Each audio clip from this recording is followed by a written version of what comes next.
with us live in the hopes that they can watch this recording at a later date. So Collaborate Ultra is our preferred video conferencing tool for education purposes. And part of that is because it's already integrated directly with Canvas. So Campus Technology Services uses WebEx. I know the music department uses Zoom. There's some instructors that have explored the use of Microsoft Teams because we do use Teams now, but we recommend using Ultra just because it's got a really robust integration with Canvas. You'll notice that Collaborate Ultra is on the navigation bar of every course that you go into in Canvas, any of your courses. It's standard now. So you never really have to look for it. You never have to add it to any of your classes. It will be there for you already, which is nice. If I open it, assuming it loads for me, because again, my internet is really struggling these last couple weeks.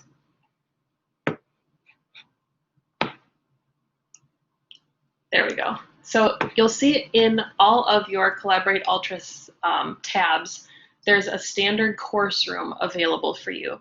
So by default, anytime that you plan on using Collaborate Ultra in any of your classes, there will already be a course room that's made and available for you. I personally just use the course room in my classes. I don't create different sessions, but we'll talk about that in just a second. You do have the option to create as many Ultra sessions as you want or that you feel that you would need. But remember that you do always have access to this course room, and your students do as well. So if you want to edit any of your Collaborate Ultra sessions or rooms at any point, it's helpful to look for the three dots tool off to the right of that specific room. So if I wanted to edit the settings in my course room, I would click on that three dots, which it's really hard to see from screen sharing if I hover away because it's really a faded circle. But if I click on that, it highlights the session options. And then my options are to join the room, to send somebody an anonymous dial-in. So if you have students that maybe they don't have access to a laptop, but they want to dial in to listen to your lectures, they can use that phone number and PIN number. You can copy a guest link. So if I wanted Hannah to come give a guest presentation in my class, I could, but she's not enrolled in my Canvas class, I can copy this guest link and send that to her so that she also has access to the room. But if I wanted to edit any of these settings, then I can click on the Edit Settings option and open the details for my specific course room. So you'll have two different tabs. The first tab is your event details. This is where you can join the room.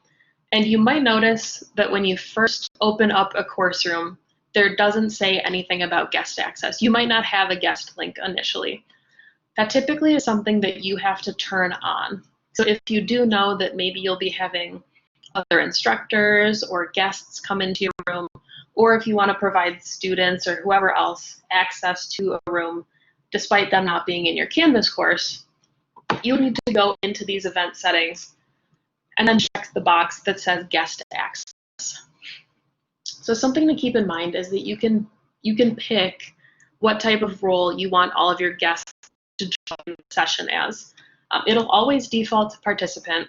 So right now you all are in our session as a participant, but then you have access to presenter and moderator as well. So it depends, what level of permissions you want your students to have when they're joining this specific room. For example, I always use moderator because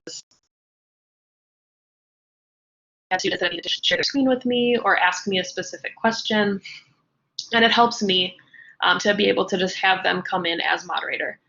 If you're planning on, lecturing, or, you don't want students to be able to take control of the screen, keep those things in mind. So it'll default to participant, but this is specifically for your guest link. And then you also have access to copy the guest link at any point if you were to invite somebody with this URL to your course room. If you click on the Session Settings tab, this is where you can set all of the other permissions for your specific course. You'll see that now we have something called a default attendee role. So this is different from that guest permissions that we saw on the other tab. The guest permission is the role that people join as when they're joining your course through a guest link. The session settings default attendee role will be for anybody that joins your course through the actual Collaborate Ultra tab. So again, this will default to participant, but in my courses that I teach live, I make the default moderator.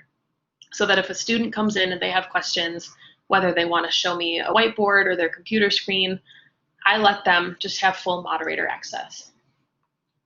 You have a couple other recording options as well. We, for example, are recording this right now, but you have the option to allow recording downloads. This would be if you wanted to save maybe an MP4 version of your recording. Your recordings will save in your Collaborate Ultra space, but what I do normally, like what we'll do with this training, is we will download the recording and then upload that to Kaltura. So that's another option that you have. Let's say you wanted to maybe use it as a lecture video or you wanted to send it for captioning. You have the option to go back and download any of these recordings. And you don't have to worry about setting this right away.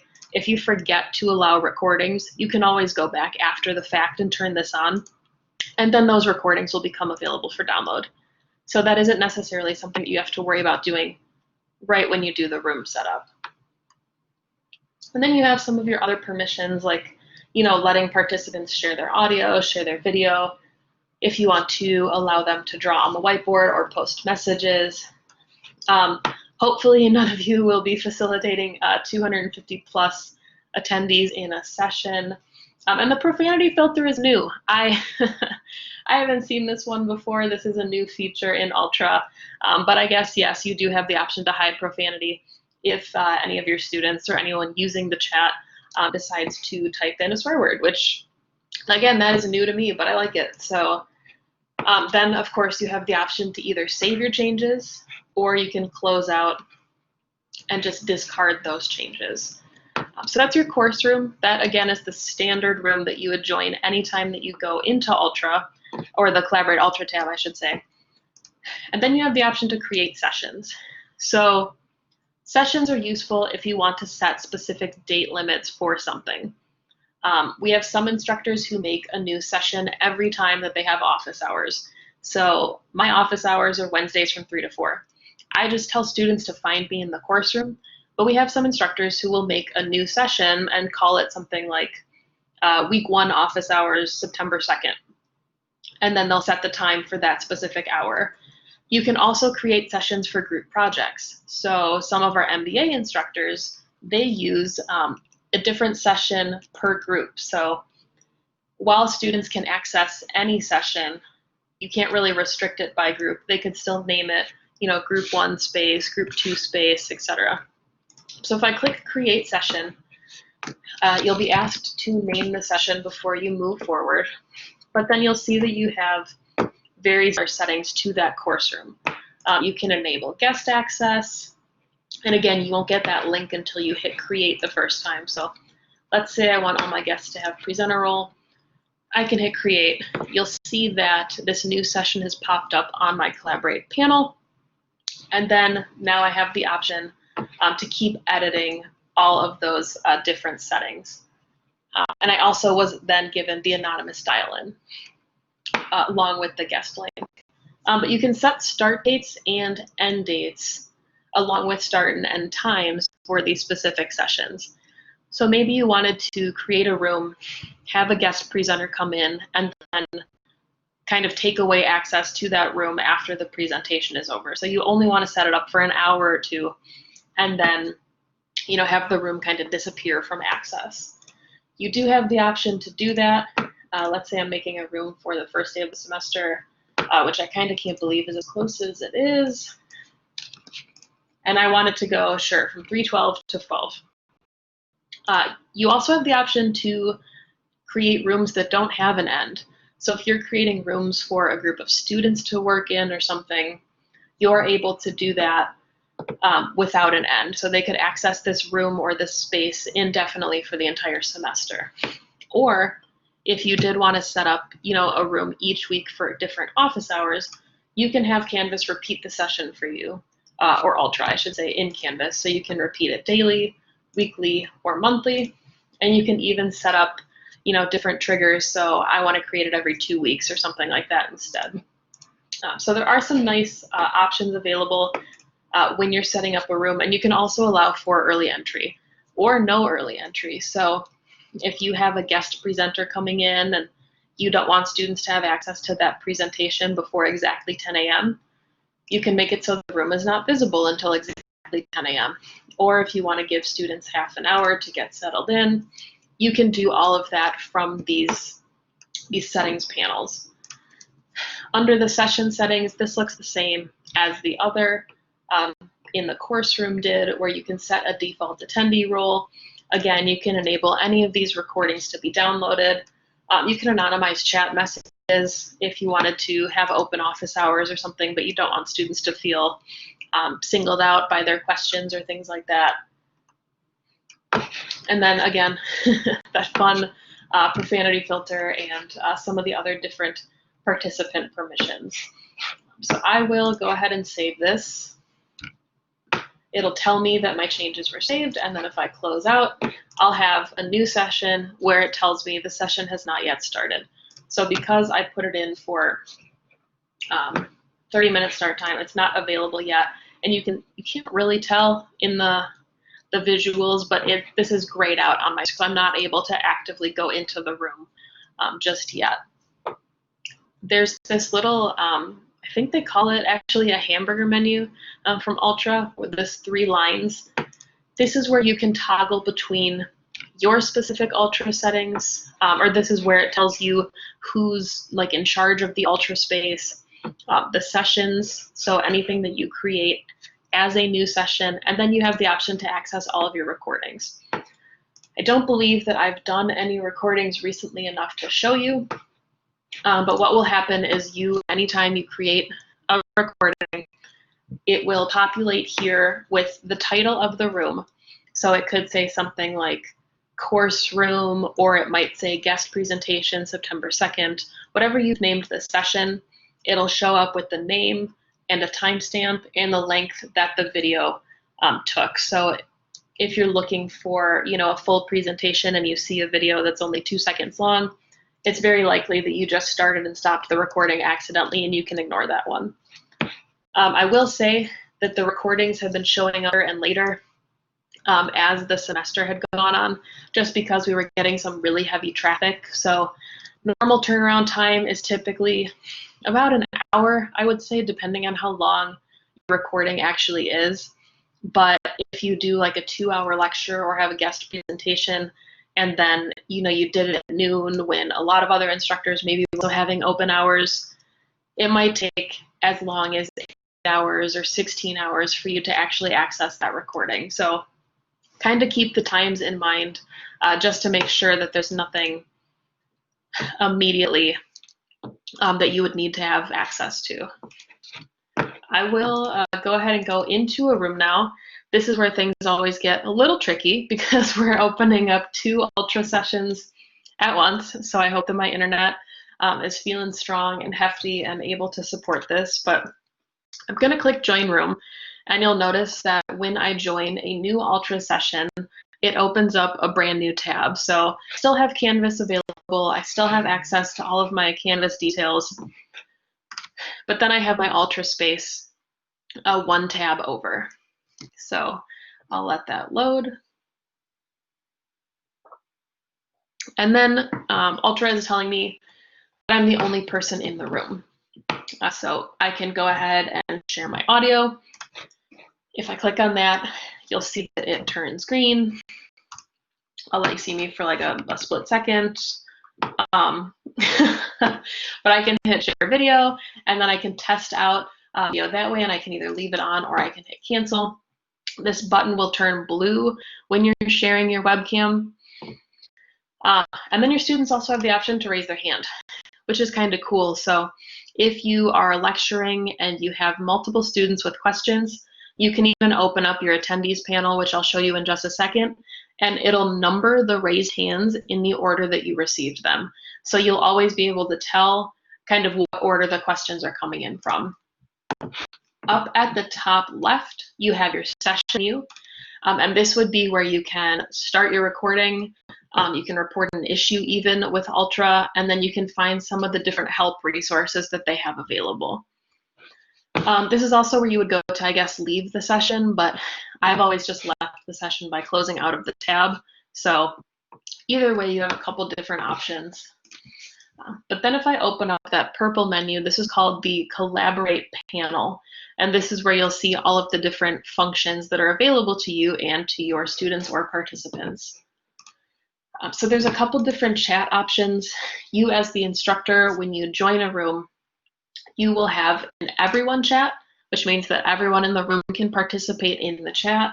And then you have a moderators chat. So if you have a guest presenter coming in, or even in this session, if I needed to ask Hannah and Steve something in the chat, but I didn't want all my participants to see it, you have a private chat just with the other moderators in the session, which is kind of nice.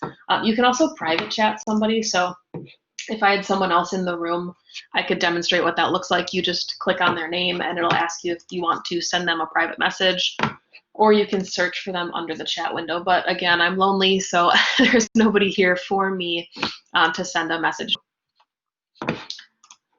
Under this little attendees panel, this is where you can see a list of all your students or participants who have joined the course. A little baffled by the fact that it's telling me I have a really strong internet connection right now because I haven't all day, so fingers crossed that that works. But if you notice that one of your students maybe you're having trouble hearing them, or they keep logging out and logging back in, it helps to go to the attendee panel and look at their internet connection, because there's a really good chance it's either at 1 bar or 2 bars, and then they're having trouble connecting to the session. So if you can't hear somebody, but it says that their microphone is on and they're talking, that's a good indication of why. You'll also see under your attendees, anyone that has their microphone on. So the same way that we kind of recommended that you all turn your microphones off to avoid that feedback, you would probably want to do the same thing with your students to make sure that they knew when they came in to immediately enter the room and keep their mic off, so that you don't get any static or any background noise that makes it hard to pay attention. If I click on the raised hand icon, it'll show you in your attendees panel, again, who has their hand raised. And if there were more than just little old me, it would also show you the number that they raised their hand. And it also tells your students, which is nice. So if you have 6 people raise their hand at once, the 6th student will see that they're number 6. They're probably last in the queue to get their question answered. You also can set different statuses and reactions. So if I wanted to go grab a cup of coffee, I could set my status as away, so that when my students came in, they were like, oh, okay, she's not here right now, but I'm assuming she'll be back in a second. To come back, you just click that I'm back icon. You can ask for student feedback, to kind of gauge, like, if you want me to, speed up the lecture, if you need me to slow down, are you confused about something? You can ask them to agree or disagree, and all of these different reactions will come up in that attendees panel. So it's just kind of a quick way to get a sense of where your students are at in the lecture, or if there's anything else that you maybe need feedback on. And then, of course, you can clear that status. Off to the right of that, it's a little square with an arrow coming out of it. There is a share content menu. And this is where I've noticed the most issues with Firefox. So I typically am a Firefox user.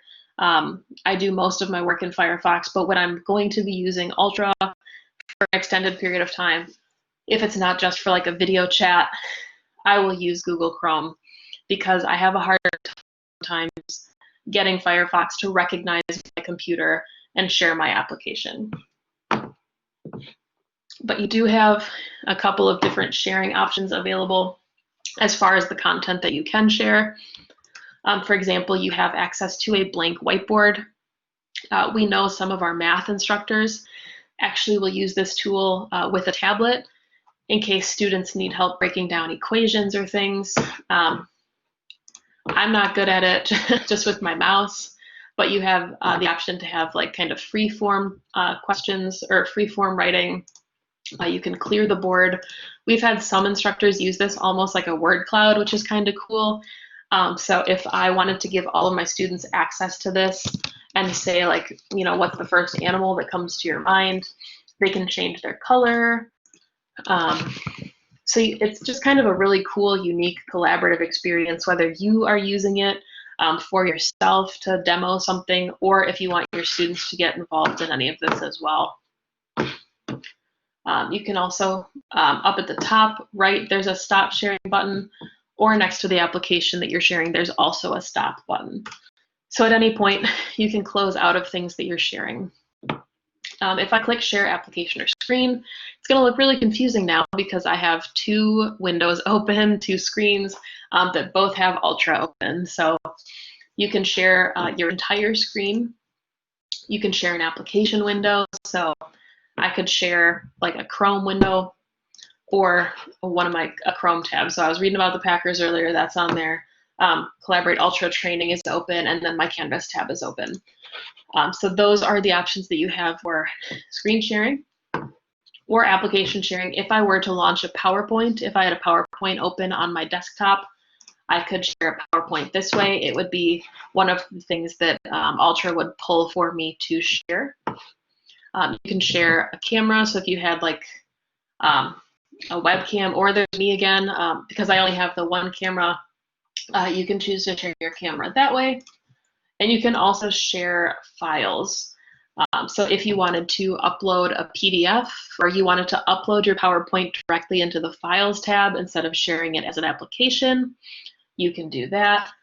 And all it does is it adds these files to something called your main room files area. We'll talk about why it's the main room in just a couple minutes. But to get anything to share, you just click on it and then hit share now. And if it's something that's more than one page long, it'll ask you where you want to start. So I can go through and I can share this PDF that has 32 pages, and I can click through that and talk over it to my students.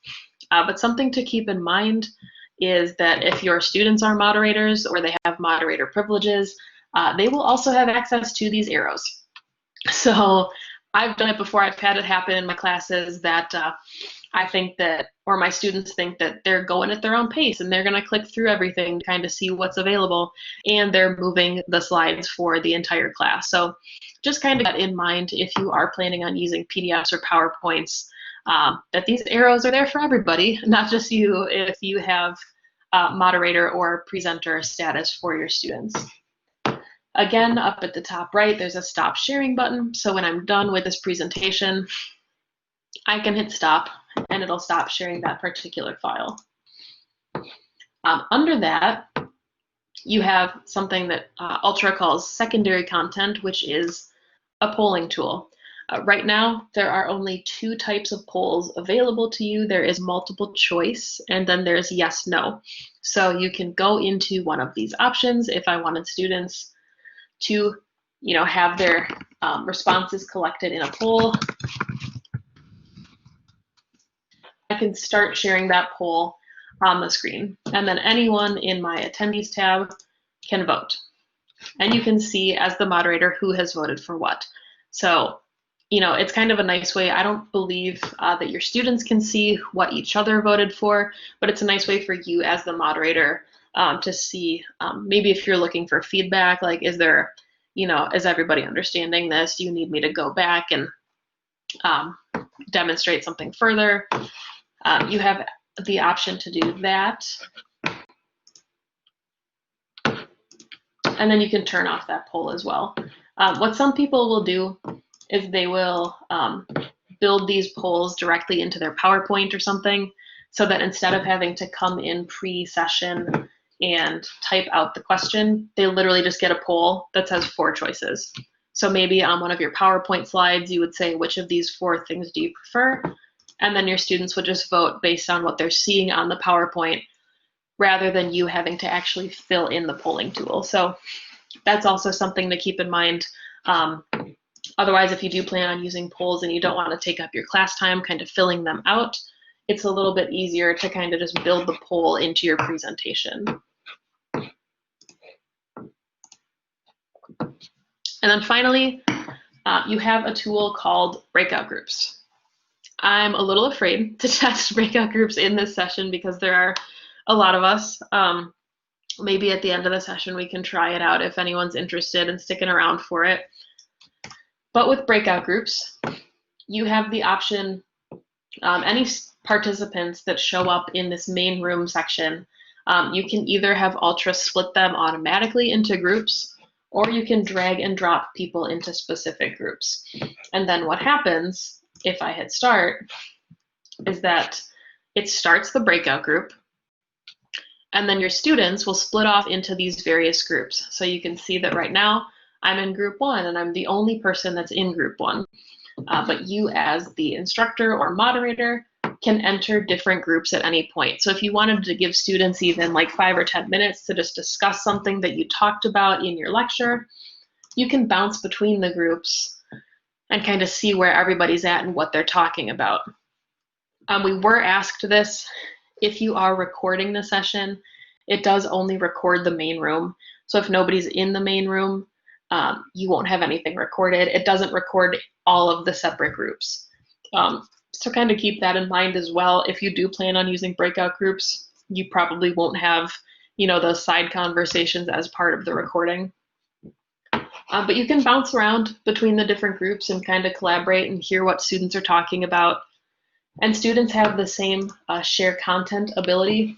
So I can share my files specifically with, my small group, my group 2, instead of in the main room. So even if you wanted to give students, say, 20 minutes to collaborate on a Word doc or something, and then, report out to the rest of the class when you all come back to the main room, there are some nice features available in part of that breakout room. And then at any point, as the instructor, you have the option to stop, to just end the breakout groups. I will say it's very immediate. So the second that you hit stop, I could be mid-sentence talking to another student, and that's it. We all just disconnect for a second and then reconnect back in the main room. So it is a nice tool. I have had some luck with it, and you can let students also jump between rooms if you want to give them that option. Maybe if you give group 1 a topic and group 2 a topic and you want to let them choose which topic they'd prefer to opt into. There's a lot of different ways that you can use it. Finally, you have your own personal settings available. So to set up, your camera and your phone. You have notification settings. So I turn off a lot of these because I'm in a lot of Ultra sessions. There are audio notifications. You can turn off like those sounds that come up if people raise their hands, or there's sounds when people join a room. So that would be where you would find all of those different notification sounds and settings. And then you have your own personal session settings. So, only show profile pictures for moderators and things like that. So it's really robust. I hope that this has made some sense and that it's not, I know, we've joked a lot that most of our trainings are like drinking from a fire hose. There's just a lot to absorb in a little amount of time. But I am going to kind of segue back into the chat and see if there's anything that anybody would like me to go over in more detail. I'll even, if you want to raise your hand in the session, if there's anyone that has anything specific that they want to talk about, we are open to that.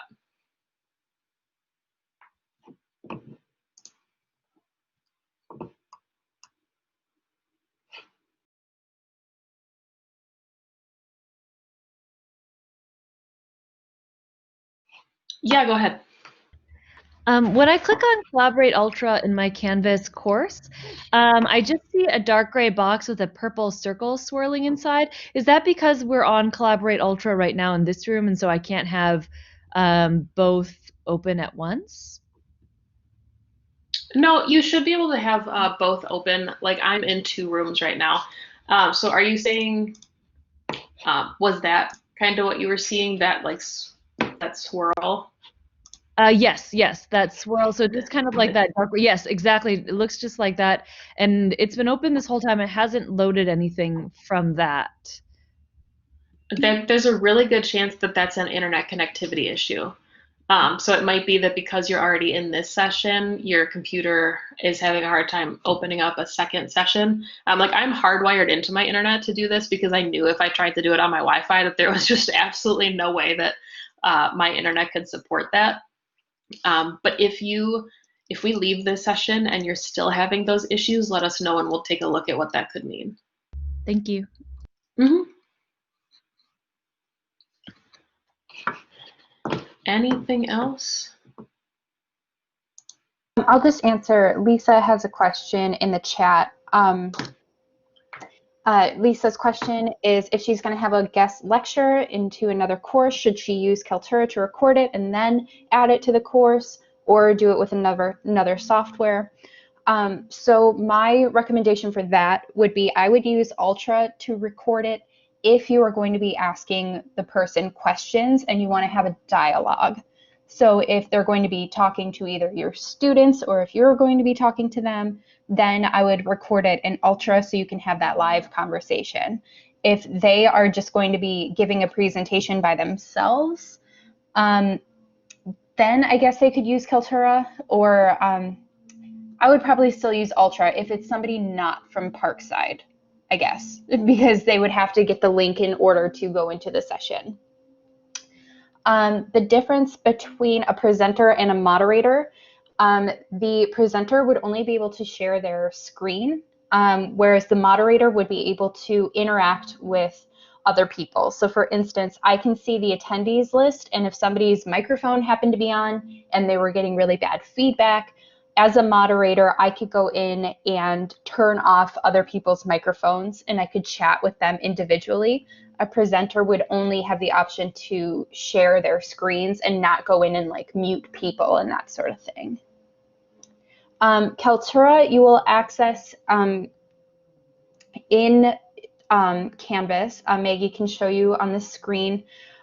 There is your account icon there, and then you will go down to My Media. And My Media is kind of like, I call it like your own YouTube channel almost. It's like where all of your Kaltura videos are going to end up after you record them all. And then there is a blue Add New button on that screen. Unfortunately, Maggie's looks like her internet is kind of taking a little bit, but it's okay. There we go. So there's that blue Add New button there, and then there is an option that says Kaltura Capture. So that is how you will access Kaltura to record any lectures that you want to embed in your class. And again, tomorrow, I believe at 2 o'clock. I think it's 2, yeah. Yeah, tomorrow at 2, we will be doing a Kaltura training if you are interested in that, and it will be recorded, so we can send that out after the fact too. And then we have another question. Does Collaborate have the capability for students to have their videos on during a synchronous online course? Would that create feedback? It would only create feedback if they had their microphones on. That would cause quite an issue just because of all the background noise and that sort of thing. It can get really messy really fast. But if they have their video, they can absolutely have their videos on, and that shouldn't cause a problem. The only thing that instructors have been a little irritated about is that Ultra will only show, I believe, 5 videos on the screen at the same time. So you won't be able to see all 20 people on the screen at once. It'll kind of cycle through students, but they can absolutely all have their videos on. I would just strongly recommend that their microphones are off. Yeah, and it'll switch back and forth between who's talking. So whoever has talked most recently, or even if you only have 5 students with their microphones on, they would likely stay on the screen the whole time because Ultra would hear that feedback and think that they're communicating. So Ultra will shift the focus of the camera to whoever's speaking. But if you have 20 students and all of them have their microphone off and just their video on, then it'll bounce around to whoever actually has the mic to speak. And something that I highly recommend if you're planning on using Ultra in your classes, send your friends and family the guest link to the session. They absolutely do not have to be in your Canvas course as long as they have the guest link. So you can go ahead and play with Ultra with anybody. So if you have a friend and you're like, hey, I want to figure out if this is going to give bad feedback, or I want to see if this is okay, or if you want to play with great breakout groups, you can absolutely send the guest link to people outside if you want to play around and see how things work. And then the webinar recording, we are going to send out, I believe, early next week in an email. I think it's going to come from Gary Wood. And then we're also going to put this on our website. So we'll make sure that it gets sent out in that email, and we're also going to have access to it on our website.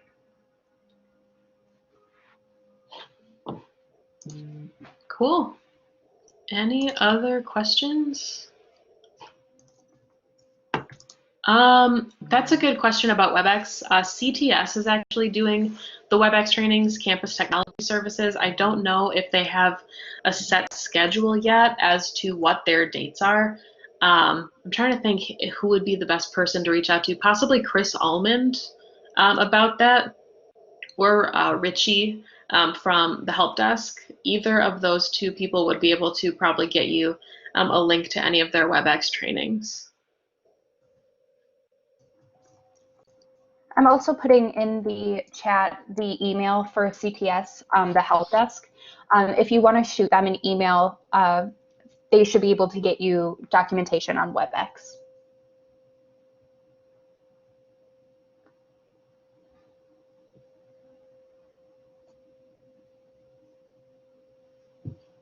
Cool. Well, if there are no more questions, we will give you back 20 minutes of your day, because I know the time is of the essence right now with everybody getting ready for fall. But yeah, thank you to everybody that attended the session, and we will make the recordings available as soon as possible.